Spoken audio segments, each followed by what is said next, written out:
Hi, I'm Carl Franklin. Functional languages like Haskell, SML, Clojure, Scala, Erlang, F#, etc., they've always used immutable objects by default. Immutable meaning you can set the value once, but that's it. If you need to change it, you'll have to create a new object. And if the new object is of a complex type with properties and such, the new object can be created from the existing one, but with changes. This language feature pushed the C# team into creating some new features, including the new record type. How do records differ from classes or structs? Why do we need 3 fundamental types from which we can create objects? When would we use one over the other? The answers to these questions and more are coming right up on the .NET Show.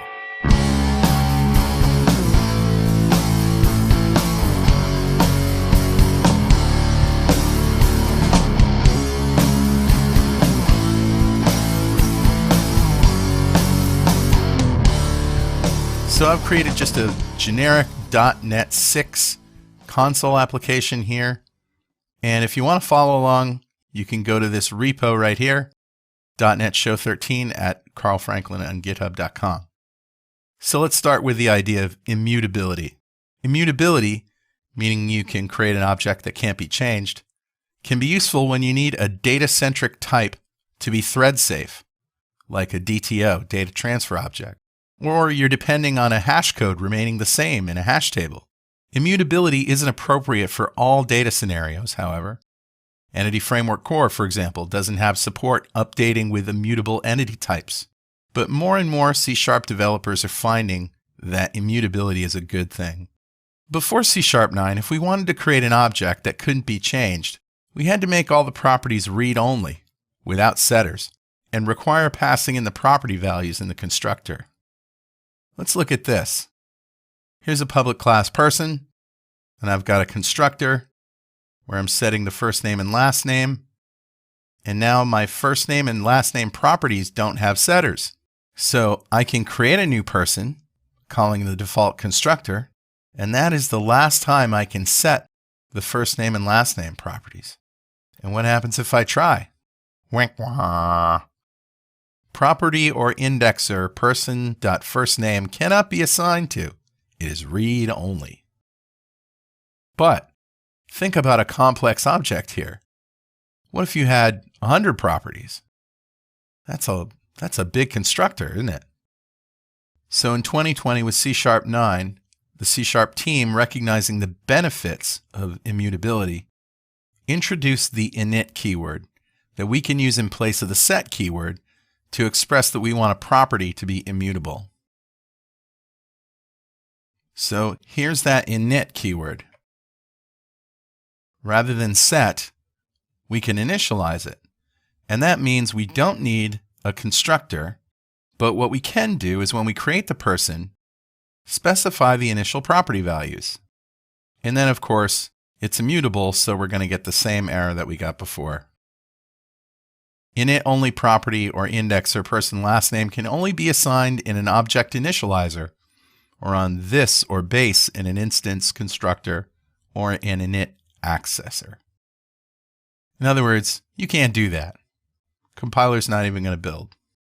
Now, just for fun, let's change this person from a class to a struct.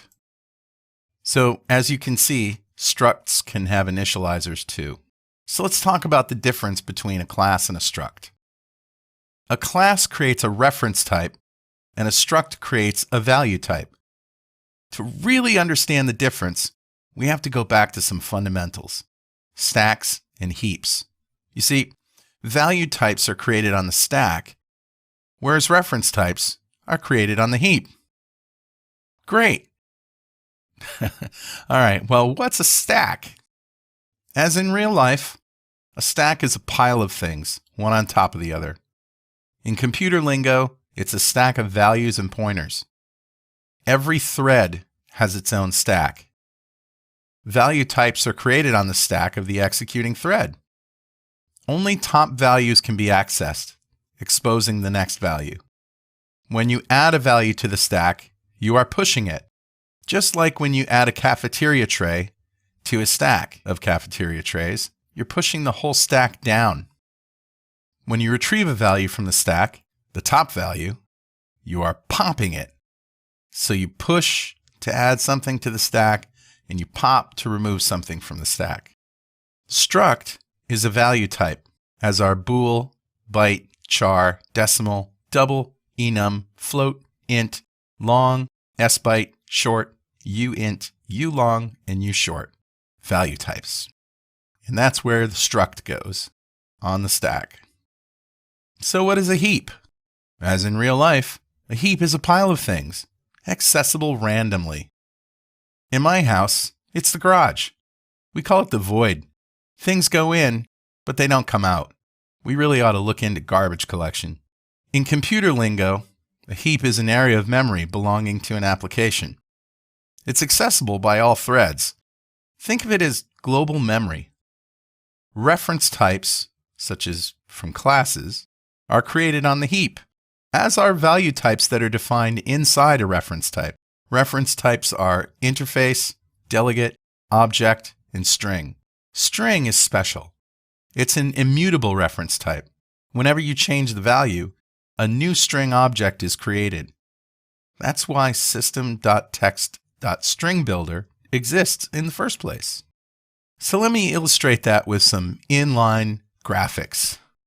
And I got these courtesy of CodeRush, which is a great tool from DevExpress. So I got some method. At the top of the method, the stack is empty. Then I set a variable x to 101. That variable x gets pushed on the stack. So after statement 1, we have one value on the stack, x. Now we create another variable y, value 102, and after statement 2, y is pushed on the stack. But notice that x is on the bottom now. Whenever you push something on the stack, whatever is there already gets pushed down. Now, you might be wondering how you can access these variables randomly inside this method if they're on a stack. And that's a great observation. Basically, when you enter a method, an area on the stack is created for you in this method. It's called a frame. And within that frame, whatever variables you create can be accessed randomly. It's an implementation detail, but still I thought it appropriate to mention here. Now here's a reference type, SomeClass. Now SomeClass has an int inside it, and that value is a value type, but it's declared inside a reference type. So that will be created on the heap along with the class. SomeClass CLS1 equals new SomeClass. So what happens is, after this statement executes, there's a new SomeClass object in the heap and a new reference, CLS1, on the stack. Let me give you a more detailed example. This one does not have any graphics. By now I think you can conceptualize the stack and the heap. So we have a calculateAge method that takes a year, a month, and a day, and returns the age of the person. If this is the birthday of the person, it's going to return their current age. So when we say calculate age and we pass these values, the year, the month, and the day, those are all value types. So they're going to get pushed onto the stack, just like before. Now that we're in here, we're going to pop these parameter values off the stack to access them. And then a frame is created here on the stack for any variables that we create inside this method. Here we're creating a date time, which is a value type called birthday, from the year, month, and day. So that goes into our local frame on the stack. Next, we have a time span, time range. And what we're doing is taking the current date and subtracting the birthday. And that will give us a time range, a time span. Now, a time span is also a value type, so that goes into the frame. So now, time range total days returns a double that represents the total number of days that have elapsed since this person's birthday. I'm going to return that into an int, days, and that goes into our local stack frame as well. Now I'm going to calculate the age, which is the days divided by 365. Leap year, schmeep year, we don't really care. And the value of age is saved inside our stack frame. Now, when we return this value, age, we're going to pop that frame containing the memory for all of our local variables off the stack. And we're going to push this age onto the stack as the return value. So now we get up here. We're going to pop age off the stack to access it. And we're going to write out what my age is. So I just made up this birthday. Let's see what the age is. 36.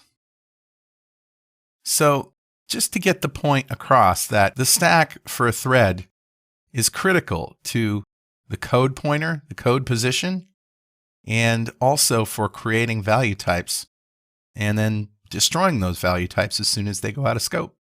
And that's really important for the next thing. When do you use a struct and when do you use a class?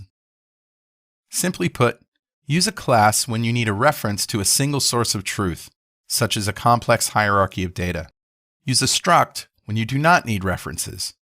Common structs in the .NET framework are point, which has an X and a Y value, rectangle, which has 4 values, X1, Y1, X2, and Y2, and color.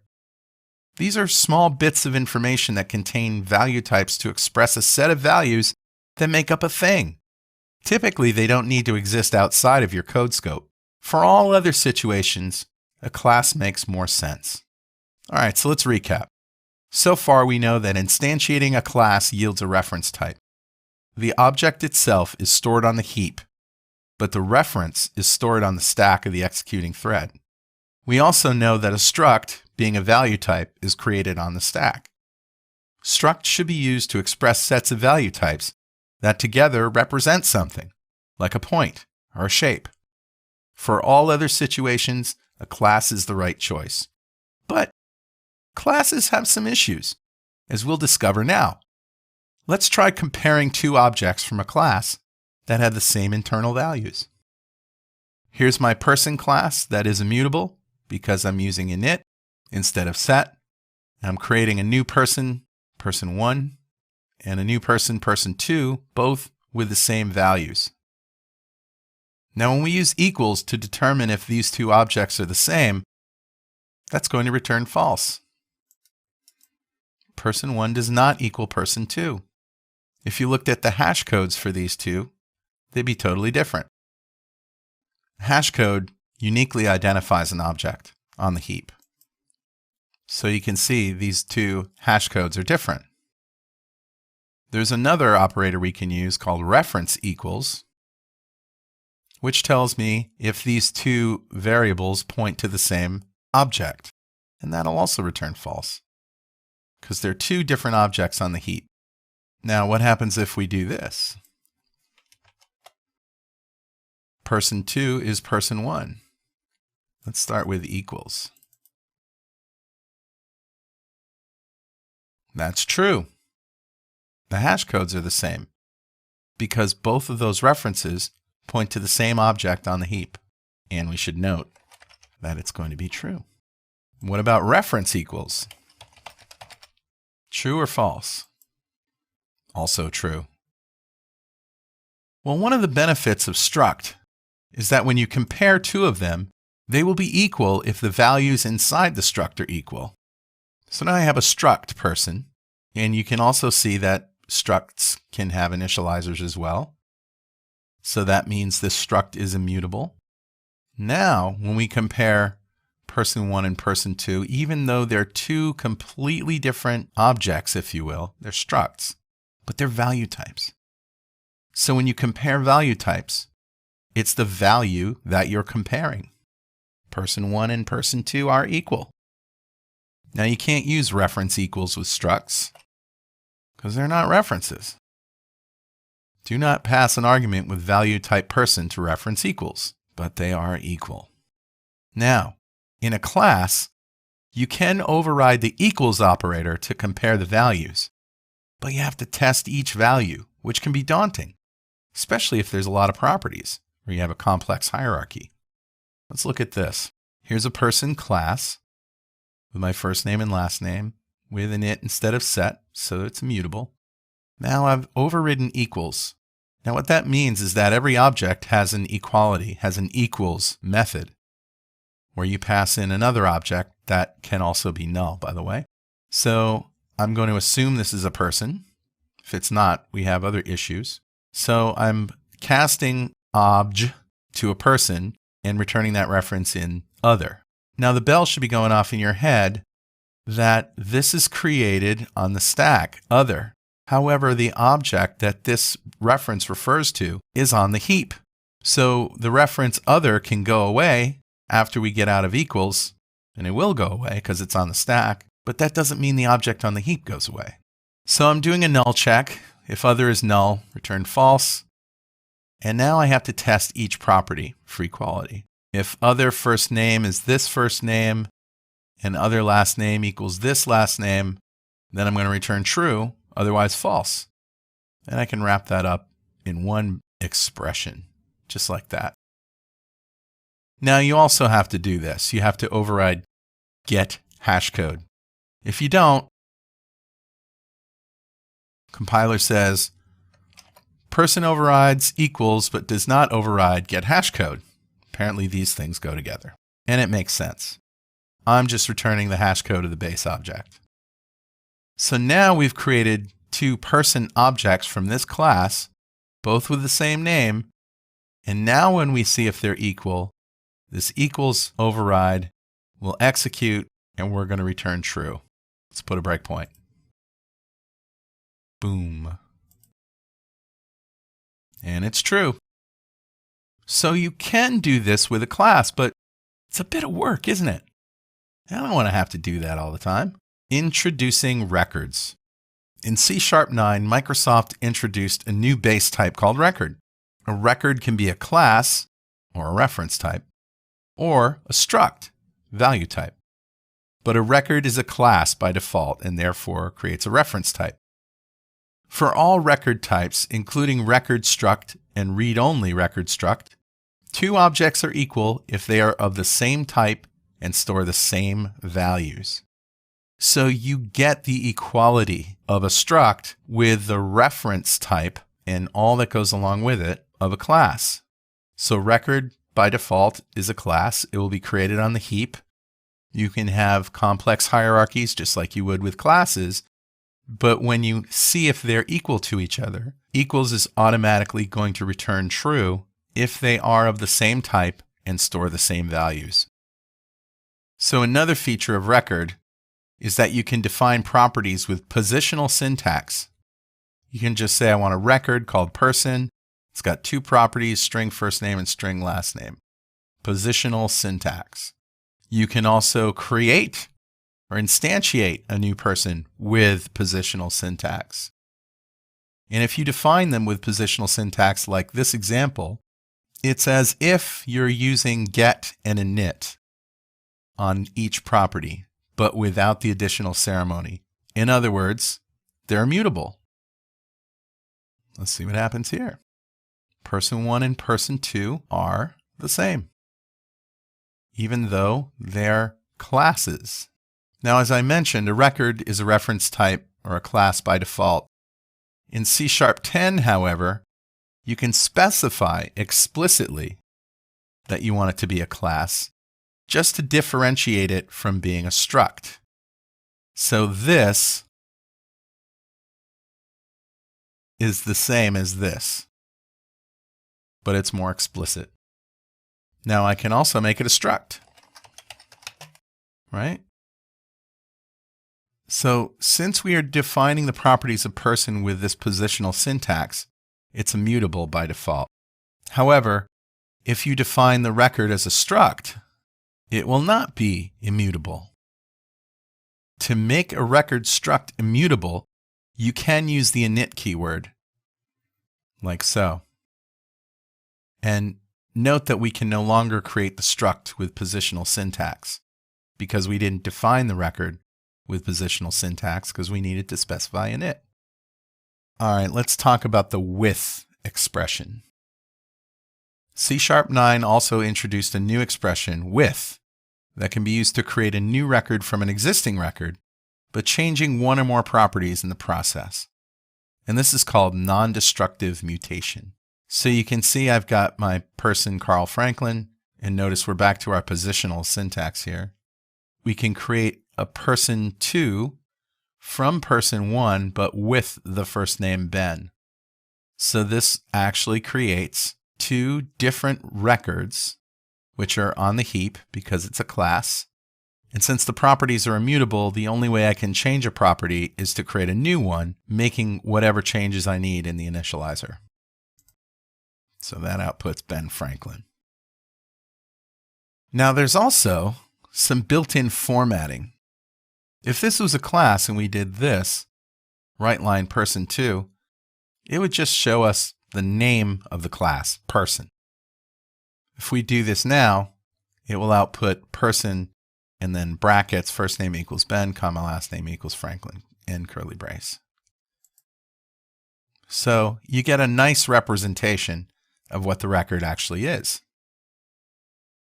So let's talk about inheritance. A record can inherit from another record. However, a record can't inherit from a class, and a class can't inherit from a record. And as far as constraints, there's no generic constraint that requires a type to be a record. Records satisfy either the class or the struct constraint. So you can use a record in place of a class, and you can use a record struct in place of a struct. Now, when do you use what? Well, let's say you know you want a reference type. Do you use a class or a record class? Use a record if you want the equality feature of a struct without having to override equals, and/or you want to enforce immutability with less ceremony. Otherwise, a class is sufficient. Now, when would you use a record struct over a struct? Well, a record struct is exactly the same as a struct with the following benefits. They can be defined with positional syntax. They can be non-destructively mutated using a with expression, and performance. In some benchmarks, a record struct is 20 times faster than a regular struct. So there's no downside to using record struct over struct. And that's all I've got time for today. If you want more information, look at the Microsoft documentation, which I've conveniently made a URL to, records.the.netshow.com. See you next time.